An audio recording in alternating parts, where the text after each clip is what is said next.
The morning light filtered through the blinds, casting stripes across a bedroom that was, for the most part, entirely ordinary.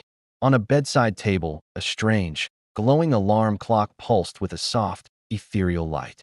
It was an object Liam had no memory of ever acquiring. Its face was a chaotic swirl of arcane symbols, shimmering where familiar numbers should have been. As the glow intensified, a low, melodic chime filled the room. Liam's hand shot out from under the covers, fumbling blindly for the source of the noise. He groaned, his voice thick with sleep, and slapped the top of the clock. "Not again," he muttered, burying his face back into his pillow. The silence that followed was satisfying, but it wouldn't last. He was vaguely aware that this wasn't the first time he'd woken up to this bizarre device, but the details were always fuzzy, like a half-remembered dream he couldn't quite grasp upon waking. The glow from the clock seemed to dim in response to his dismissal, a silent, patient sentinel waiting for its moment. For now, the allure of 5 more minutes of sleep was far more powerful than any strange, glowing artifact, no matter how persistently it tried to invade his mornings. He drifted off, a sigh of contentment escaping his lips, oblivious to the subtle shift in the air around him. The moment his hand left the clock's surface after hitting the snooze button, a strange whirring sound filled the room. The hands on the clock, which weren't really hands but more like streams of light, spun backward at a dizzying speed. A faint tremor ran through the floorboards. When the spinning stopped, Liam cracked one eye open, sensing that something was off. The stack of comic books he'd left on his desk had rearranged themselves, now sorted by color instead of title. The desk chair, which he always left tucked in, had tilted precariously on 2 legs, as if frozen mid-fall. He sat up, rubbing the sleep from his eyes and blinking at the scene. Everything was familiar, yet slightly askew, like a picture that had been subtly edited. He scanned the room, his gaze lingering on the chair, then the books. A shiver that had nothing to do with the morning chill ran down his spine. "Okay, that's new," he mumbled to himself, a knot of unease tightening in his stomach.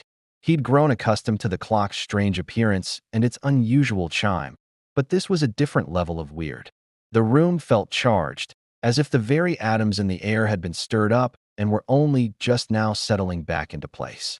He swung his legs out of bed, his feet finding the cold wooden floor, and stared at the clock, which now pulsed with an almost smug, knowing light.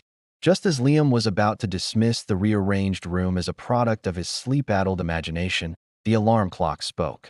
Its voice was not the tinny, digitized sound he would have expected. It was deep, resonant, and dripping with theatrical gravity, echoing as if it were being broadcast from the peak of a sacred mountain. "Your destiny begins," the voice boomed, filling the small bedroom with an almost comical level of drama. There was a long, pregnant pause before it added, with a slightly impatient tone, "If you get up." Liam, who had frozen mid-stretch, let his arms drop. He stared at the clock, completely dumbfounded for a solid 10 seconds, before rolling his eyes with the practiced exasperation of a teenager who had seen it all. "Right," he said, sarcasm lacing his voice as he shuffled toward his wardrobe. "Destiny before breakfast." "Got it."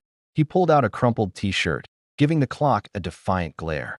A talking alarm clock was one thing, but a talking alarm clock that was also a self-proclaimed harbinger of his great destiny was just too much to handle before his first cup of coffee. He could almost feel the clock's indignation radiating from the bedside table, its mystical pronouncements utterly wasted on his morning grumpiness. The battle of wills had officially begun. Every time Liam, in a desperate bid for normalcy, reached over and hit the snooze button, the mystical chaos in his apartment escalated. On the second snooze, he stumbled into the kitchen, only to watch in horror as the coffee pot levitated off its burner and poured a perfect, steaming stream of dark roast directly into his left shoe, which was sitting by the door. On the third snooze, as he tried to get dressed, his socks took flight, hovering in the air just out of his reach like a pair of cotton hummingbirds. He jumped and swatted at them, but they elegantly dodged his every move. The fourth snooze was the strangest yet. His cat, Mittens, a normally placid ball of fluff, suddenly sat bolt upright on the couch, her eyes glowing with an intense, emerald light. She stared at him not with her usual look of mild indifference, but with the ancient, judgmental glare of a powerful sorceress who had just been deeply offended. The scene descended into pure pandemonium.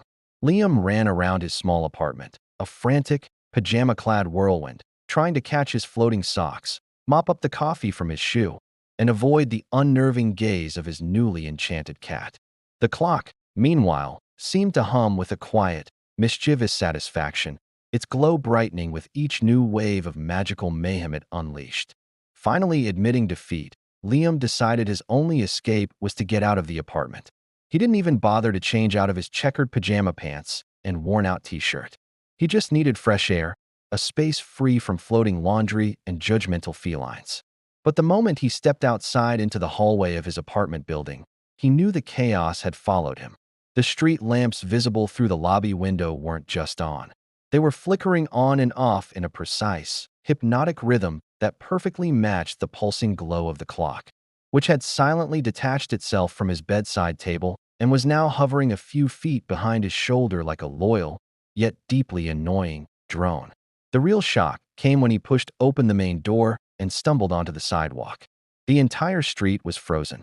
His neighbor, Mrs. Gable, was stuck mid-motion, holding a watering can upside down over a flower pot, a continuous, motionless stream of water hanging in the air. A mailman was frozen with one foot raised, his hand reaching for a mailbox. Cars were stopped mid-turn. It was a perfect, silent tableau of suburban life, paused in time. As Liam stood there, mouth wide open, the clock floated closer to his ear and whispered sarcastically, "See? All the time in the world. And you still wanted to hit snooze." Stumbling through the frozen, silent streets, Liam felt a growing sense of dread mixed with utter bewilderment. He looked back at the hovering clock, its cryptic symbols swirling lazily. It was more than just a prankster. It was an observer. The clock began to recite facts about him, its mystical voice now tinged with a know-it-all quality. "You forgot to do your calculus homework, which was due yesterday," it stated flatly. "The secret stash of chocolate bars you think your mom doesn't know about is hidden behind the complete collection of Galaxy Voyager novels." It even commented on his habit of leaving exactly one sip of milk in the carton. Every detail, from his most mundane habits to his most carefully guarded secrets, was apparently an open book to this floating, glowing nuisance. The realization hit him like a physical blow. This wasn't just an alarm clock. It wasn't just a magical object. It was some kind of mystical trickster, a cosmic entity that had, for some inexplicable reason, decided to make his morning routine its personal playground.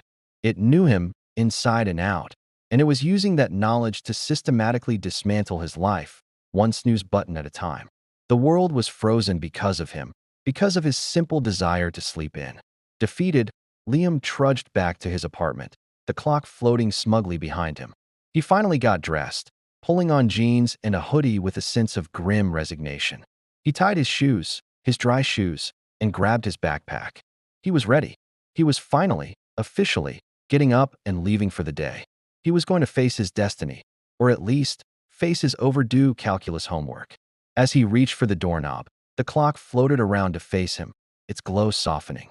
For a moment, he thought it might offer a word of encouragement, a final piece of mystical wisdom for the road ahead. "Good," the clock said, its voice returning to that deep, dramatic tone. "Tomorrow, we try again." Liam's eyes widened in sheer horror. The realization that this was not a one-time event, but his new daily reality, was too much to bear. A guttural scream tore from his throat. In the ensuing chaos, Mittens, her eyes still faintly glowing, leaped from a nearby bookshelf and landed squarely on his head, digging her claws into his scalp for purchase. The world outside the window flickered back into motion as Liam flailed wildly, the cat clinging to his hair for dear life. He sighs in relief, thinking the nightmare is over. Then the alarm clock floats right up beside his ear and whispers, "Set your intentions for tomorrow, because I'll be watching."